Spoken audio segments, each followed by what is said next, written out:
Je veux que vous preniez le temps de respirer. Prenez le temps de respirer.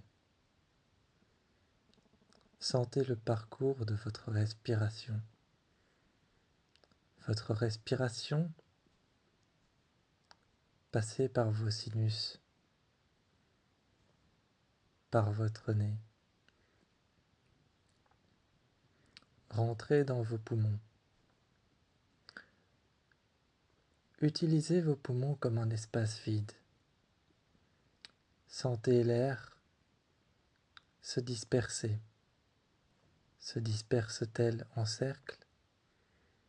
Se disperse-t-elle en volute, en spirale? Ou occupe-t-elle tout l'espace dans vos poumons? Ensuite, vous allez tout doucement sentir votre poitrine se gonfler au fur et à mesure que vous prenez de l'air.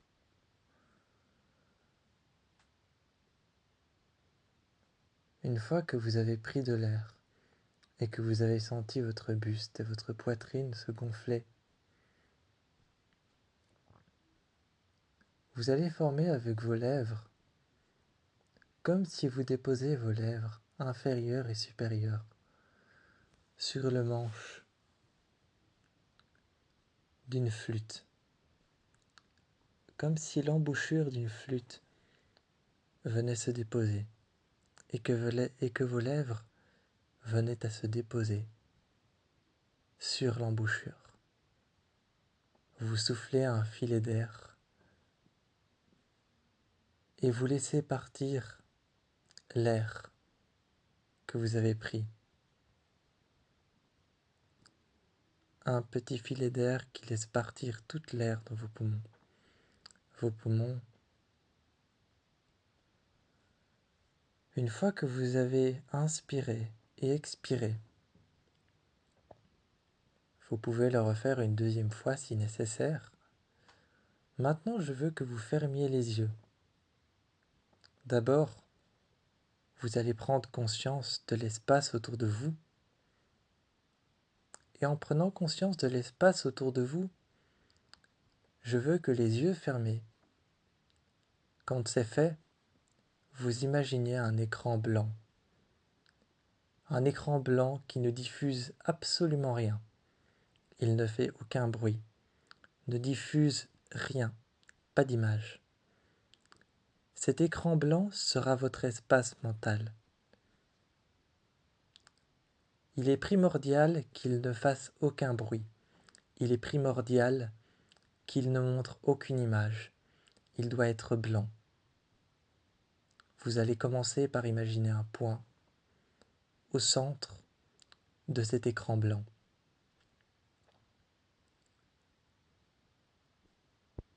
Une fois que le point est arrivé, regardez-le, gardez-le devant vous. Il doit être votre espace de construction.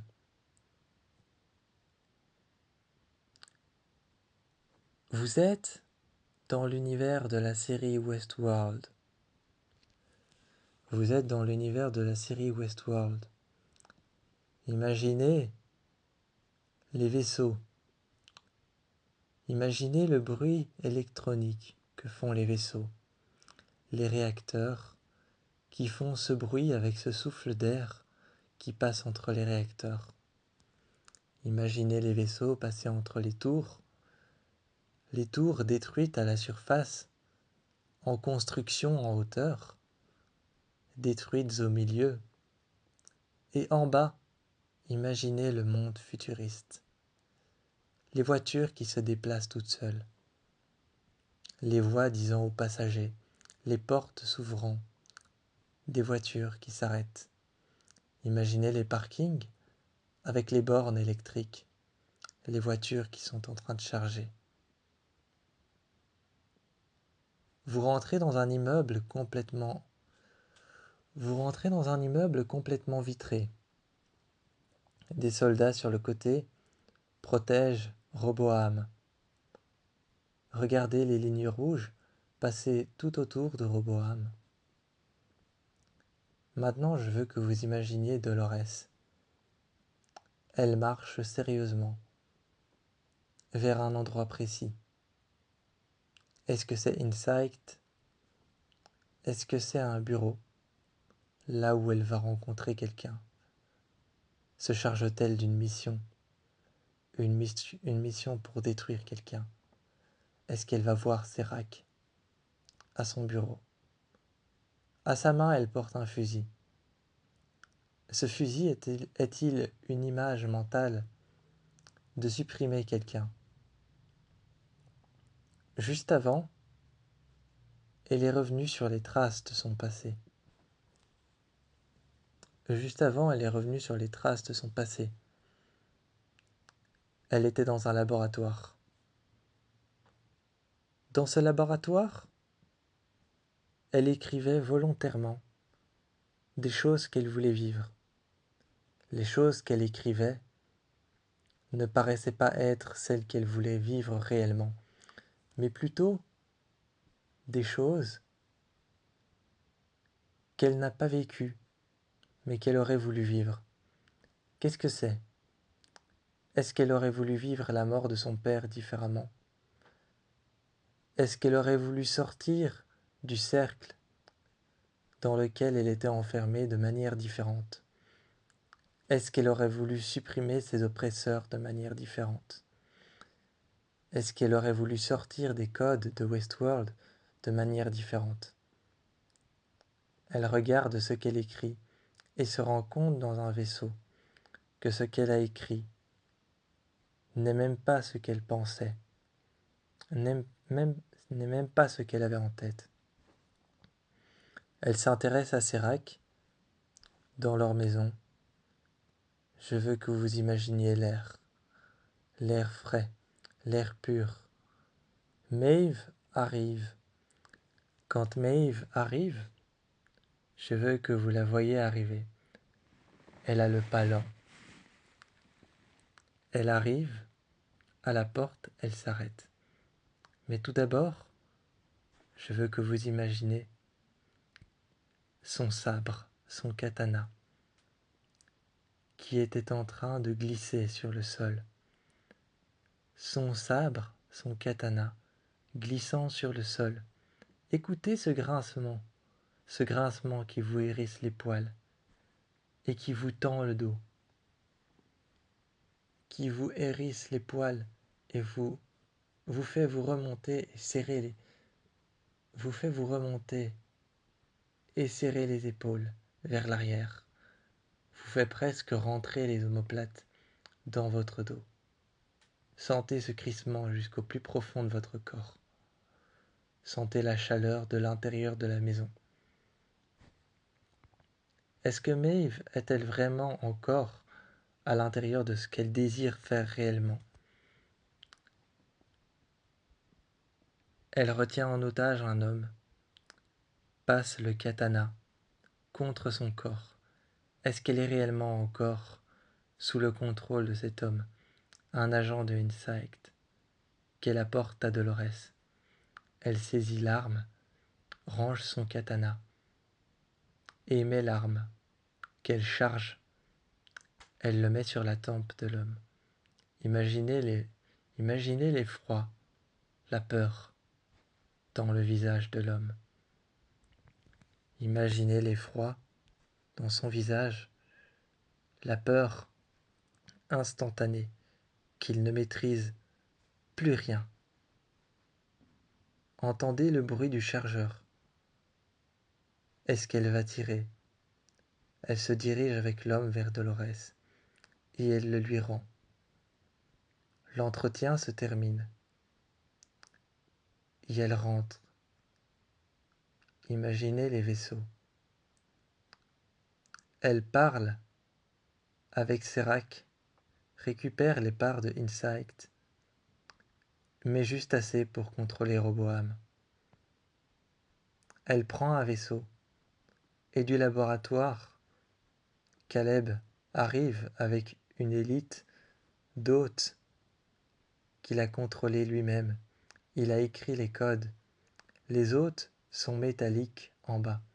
Leur corps n'est pas encore construit. Au niveau de leurs épaules, au niveau de leur buste et de leur tête. Il y en a un sur le côté, avec sa tête ouverte en 4 morceaux. L'endroit creux où l'on dépose la sphère dans laquelle on a écrit la boucle, il la dépose et referme son visage. L'hôte se réveille, c'est un hôte qui ressemble à Dolores. L'hôte se réveille et commence à agir. Il saisit une arme sous le contrôle de Dolores. Elle saisit les parts de Insight qu'elle a maintenant sous son contrôle. Elle établit un plan avec Caleb, marchant le long du bâtiment que Insight a construit. Marchant le long du bâtiment, elle encercle le bâtiment, rentre à l'intérieur d'une réunion.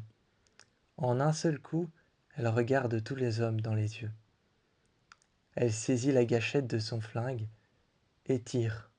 Entendez les coups de feu, entendez-les saisir tout le monde, et vous saisir vous-même, vous saisir, vous prendre jusqu'aux tripes. Entendez le bruit des corps qui tombent à même le sol. Elle commence à s'approprier les données. Elle part, un vaisseau surgit de par le sol. Il est immense, prend toute la place de devant la tour. Et Dolores s'en va. Saisissant la porte du vaisseau qui se ferme devant elle, plus le vaisseau s'éloigne, plus l'anarchie et le chaos commencent à prendre le dessus, à l'intérieur de la tour de Insight. Les drones, les personnes qui autrefois contrôlaient Insight, se retrouvent maîtrisés par Dolores et par un simple dossier confidentiel qu'elle a transformé, qu'elle a volé à Insight. Toutes les personnes qu'on pensait autrefois être des humains, de simples gardes de Insight, qui contrôlent les boucles, qui contrôlent les sphères, sont maintenant maîtrisées par Dolores. Elle n'a rien écrit du tout, elle a simplement volé un fichier qui leur permet de les contrôler à distance. L'anarchie commence à prendre le dessus. Et le vaisseau s'éloigne petit à petit, jusqu'à arriver en plein milieu de Westworld. Roboam se déconnecte tout seul et arrête de traiter les données de chaque boucle. Chaque humain est libre de ce dont il était prisonnier.